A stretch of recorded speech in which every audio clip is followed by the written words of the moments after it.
जागेच्या व्यवहारातून झालेल्या वादात एका केडीएमसी कामगाराला जीवे ठार मारण्याची धमकी देण्यात आली आहे। एकनाथ पवार असे या कामगाराचे नाव आहे। टिटवाळा पोलिसांनी कामगाराच्या कुटुंबियाला पोलीस संरक्षण दिले आहे। मात्र एकनाथ पवार कुटुंबीय भीतीच्या सावटाखाली आहे, कारण धमकी देणारा व्यक्ती निलेश शेलार याची गुन्हेगारी पार्श्वभूमी आहे। निलेश शेलार याच्यासह त्याच्या साथीदाराला पोलिसांनी लवकरात लवकर अटक करावी अशी मागणी एकनाथ पवार यांनी केली आहे।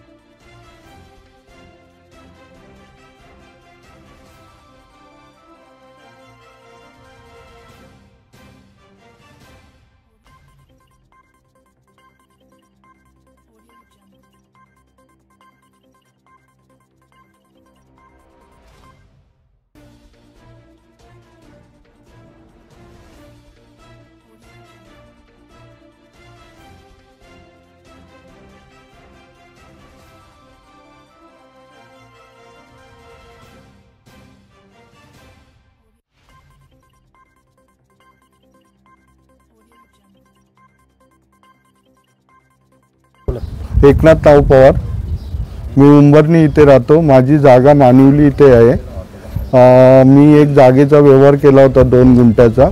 तो मानिवली यांचा जावई असता कारणाने तो काही कालांतराने तो एक्सपायर झाल्याच्या नंतर मग त्याची फॅमिली माझ्याकडे आली। त्यांनी 2,11,000 रुपये मला दिले होते।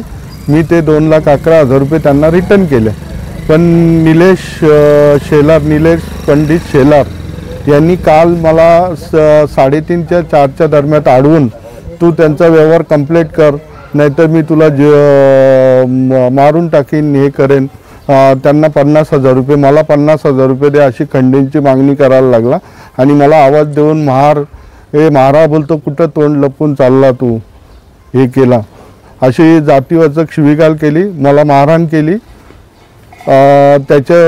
तो बीजेपीचा कार्यकर्ता आहे, बोलतो माझ्यावरती बीजेपीच्या नेत्यांचा वर्द हस्त आहे, हे करून माझा कोणी वाकडा करू शकत नाही असं त्यांनी धमकी दिली। आणि त्याच्या जोडीला जो रवी म्हणून एक पोरगा असतो, त्यांनी माझ्या कमरेला त्यांनी रिव्हॉल्वर लावला, बोलतो इथून जर निघून गेला तर तुला गोळ्या घालीन म्हणून। रवी निकम त्याचं नाव। आणि निलेश शेलार याच्यावरती खूप गुन्हे दाखल आहेत। एक आर्म्स ॲक्टच्या खाली त्याला हायकोर्टात जामीन मिळाला आहे आणि त्याच्या अंतर्गत त्यांनी तो गुन्हे करतच सुटला आहे। आता उंबरड्यामध्ये त्याच्यावरती एक ॲट्रॉसिटी दाखल आहे आणि आमच्या समाजाला खूप त्रास आहे त्याच्यापासून। आणि त्याच्याकडं एवढे गुन्हे असताना त्याच्याकडं पासपोर्टसुद्धा आहे, म्हणजे तो पळून जाण्याच्या तयारीतसुद्धा आहे एवढे गुन्हे असताना। माझी मागणी एवढीच आहे का पोलिसांनी त्याला ताबडतोब अटक करावा, नाहीतर मी माझ्या पूर्ण फॅमिलीला घेऊन जाऊन पोलीस स्टेशनमध्ये उपोषणाला बसेन।